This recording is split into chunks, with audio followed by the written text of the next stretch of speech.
All right, guys, let's go ahead and get back into some more NFL draft grades. Today we're attacking the AFC and NFC North divisions. And we'll start with the AFC side of things. Obviously, Joe Burrow went first overall, so we'll start with Cincinnati. Jay, you like their draft? I liked it. I thought they did a good job. I got them at a B. Again, I think when you're picking that high, I can't grade you but so high for, getting the guy everybody says is the number one overall pick. And again, like I've been saying all along, I think Tua, when it's all said and done, he's better. He's better than Joe Burrow. So, but I really liked the T. Higgins pick. I thought that was a great pick in the second round.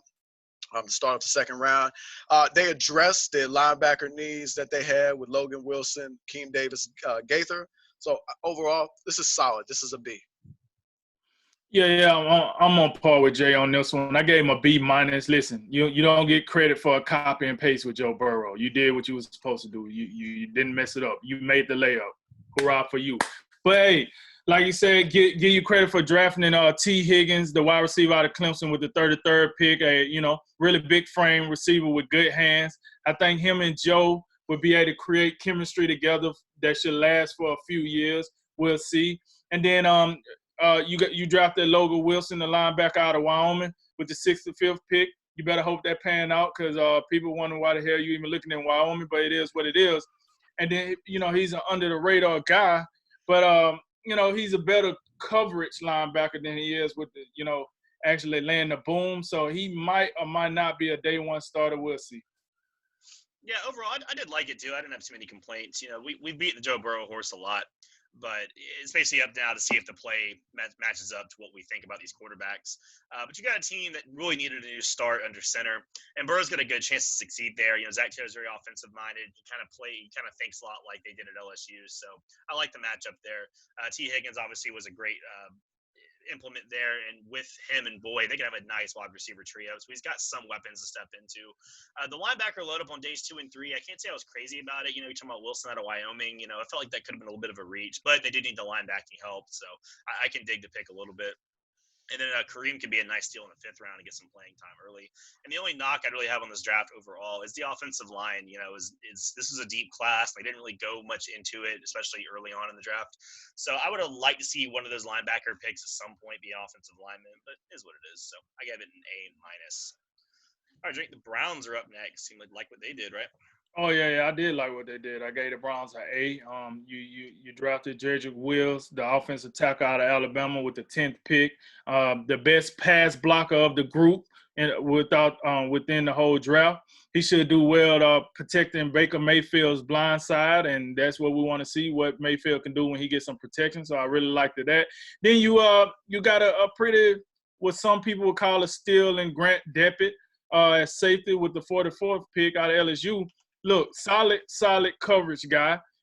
Definitely a playmaker. So he will add some juice to that secondary, but he got to work on his tackling. He tends to run away from tackling. And in the NFL, if you do that, they will sniff that out, and you will be on SportsCenter. And then you got the Jordan Elliott pick, the defensive tackle out of Missouri, with the 88th pick. A very solid run stopper. Should have an instant impact with that defensive line to help the edge rushers get around, young Hellman himself get around and make some plays on the opposite quarterback. So, yeah, I gave the Browns an A. Yep, right on the money with this one. I got him as an A. I think they did an outstanding job here. I think they got the best tackle in this draft with Jedrick Wills. And then I love the Grant Delpit pick. Also love Jacob Phillips. So you get 2 guys off of LSU. So you're adding a lot of speed to that defense. And then keep an eye on the last pick they had, Donovan Peoples-Jones. Keep an eye on him. Could be a factor in the slot. Could be a factor in the return game. Yeah, I think all 3 of their first 3 picks, were all just sort of home runs. I mean, I think that you're talking about value and ability to play. They're all great. Wills is also a great run blocking guy, too. He's got a lot of agility, and he can help kind of balance that offense and take some of the load off Baker Mayfield. I thought Delpit was a huge steal in round 2. He's got a couple question marks. He's still that special talent that maybe kind of got lost a little bit in how good that LSU defense was top to bottom. And then Jordan Elliott in Missouri in the 3rd was almost criminal. I mean, he was 23rd on PFF's big board. A lot of other sites had him equal or above a lot of the day 2-3 tackles. So you stuff in the middle, let Garrett work around, like y'all said, and man, that could be a really good defensive line. I thought their day 3 wasn't spectacular, but it wasn't bad either. Jacob Phillips may have been a little bit of a reach, but the rest of the guys are good pickups. Like you said, Jay, Donovan Peoples-Jones in the 6 was an excellent value. Mayfield is quickly running out of excuses, like I said, so I gave them an A. All right, Jay, we got the Steelers up next. What do you think of their draft? Oh man, this is a tough one. This is a classic C draft to me. I don't see much that really pops for me. You got Chase Claypool in the 2nd round. We'll see how that goes. He's a big body guy, can make plays. But to me, there just ain't a whole lot that pops here. I thought they would have taken a quarterback in the later rounds that they could groom behind Big Ben, because it ain't Devin Hodges and Mason Rudolph. I think we've seen enough of those guys. So yeah, this is your average run of the mill, no 1st round pick draft. This is a C. Yeah, hey, and to Jay's point about Mason Rudolph, this dude is about to be just as famous with his helmet off as with his helmet on. But I gave the Steelers an A-, with the no 1st round pick. So in the 2nd round, they took Chase Claypool, the wide receiver out of Notre Dame, with the 49th pick, a big physical down the field threat with 4.4 speed. I think so. He will be able to help them and benefit. He's the type of receiver that the Steelers was looking for, that they needed. So they was in a fortunate position to get him. And then you got Alex Highsmith, the defensive end out of the Charlotte 49ers, with the 102nd pick. A real solid pass rusher. Got good hands, good hand placement, good level shoulder pad placement. So that should work really well when you're putting pressure on the opposite quarterback. It's still 50-50 to me if he'll be a day 1 starter. We'll see. It all depends on his progression. And then with the 3rd pick, you took Anthony McFarland, the running back out of Maryland, with the 124th pick, a very underrated running back, very explosive, and a change of pace type of back. So we'll see how they, put him with James Conner, see how they want to do that with those two duos as a 1-2 punch. So, yeah, I gave the Steelers an A-. Okay. Yeah, this is a draft that I thought was just okay on paper. I kind of lean towards Jays and the picks themselves. But if you do factor in the Minkah Fitzpatrick trade, they got to think that was the best use of that 1st round pick they could have probably had in this draft. So Claypool in day 2, it was an interesting prospect, but I'm not sure how much of an impact he's going to have day 1. He feels like a guy that's going to have to kind of work into the rotation. He's going to have to kind of find opportunities, have to find ways to use him until he refines his skill set some. I like the running back addition a lot. That gives him, like you said, a good change of pace, and it's a good upgrade in the backfield. Since I feel like this team is going to lean more in that run-heavy way, even with Big Ben back. Kevin Dotson from Louisiana was a steal in the 4th round. He could be really nice, and some of those aging offensive linemen are set to kind of go their way. So my really issue with the Steelers draft was kind of, what direction are we going? This was some of these picks were like, oh yeah, we're back in it, we're going to win now. And some were kind of like, just future guys we'll worry about later. I mean, it seemed like kind of like a directionless draft, but I gave it a B-, and that is propped up again by that Minkah Fitzpatrick trade. So, all right, Drink, we'll finish up with the Ravens. How are they going to get back in the Super Bowl hunt? Oh man, they're just gonna they're just gonna do what they need to do and get the job done in the playoffs. That's what they're gonna do. But I gave them an A as far as their draft went.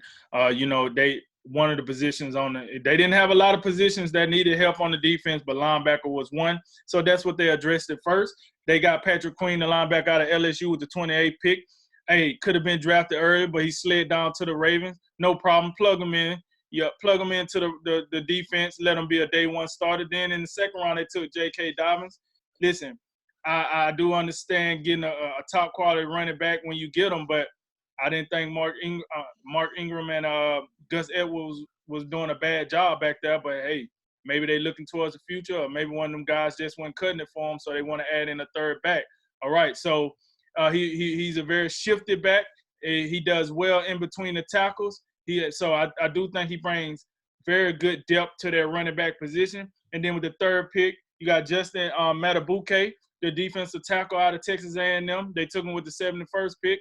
Listen, I think they reached for him, in my opinion. I hate to say this, you know what I'm saying? These guys living their dream, but hey, I think they reached for him. I thought he was a day 5 or later guy, but he got drafted earlier. Hey, good luck to him. I don't know if he's going to be a day 1 starter.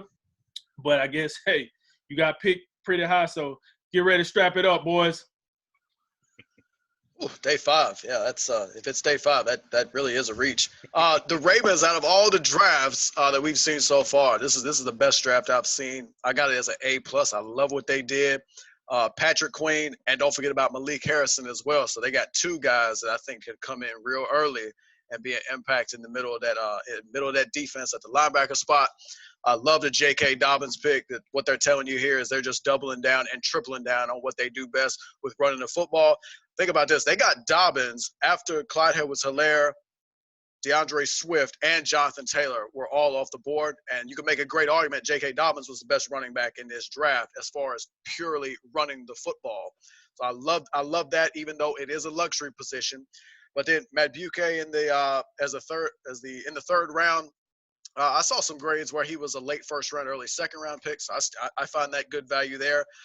Devin Duvernay in the third round. Listen, we've been talking about the wide receiver position.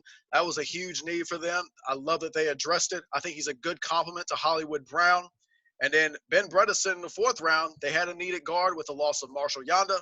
I think he's a guy that could play early, even though he's a fourth round pick. A+, excellent draft. Yeah, I was high on this draft too. This is easily one of my favorites. I'm not sure how a team on the cusp of the Super Bowl gets this kind of draft, but they did for whatever reason. Queen's got to be considered a steal at 28, even if the two other linebackers went off in front of him. I like all but one of the day two picks a lot. It was the Dobbins pick, and I'm kind of with Drink on this one. I thought what they could have done is instead of having Dobbins in that early second round pick, they could have went wide receiver instead and then came back to running back. Like if you're going to draft a luxury position like that, maybe you could have went to a more pressing need and a deeper part of the class, then you maybe coming back to running back later. Because they have 4 third-round picks, so they had plenty of time to move up and down as they wanted. But still, you got Ingram, you have Jackson basically running back too. So Dobbins is going to have to work for his carries. But hey, like you said, they're drafting what they do best, so that's fine with me. I like most of the other picks. I thought they were all solid when they picked them. James Prochet out of SMU, he could be one of the steals of this draft, though. That man can flat play in that wide receiver position, and the 6th round pick, that's big value. And a lot of analysts seem like Geno Stone out of Iowa, rather, the safety. He thought was kind of underrated. So you picked up a ton of talent. You're stocked for the future. You got your MVP quarterback, new toys to play with, man.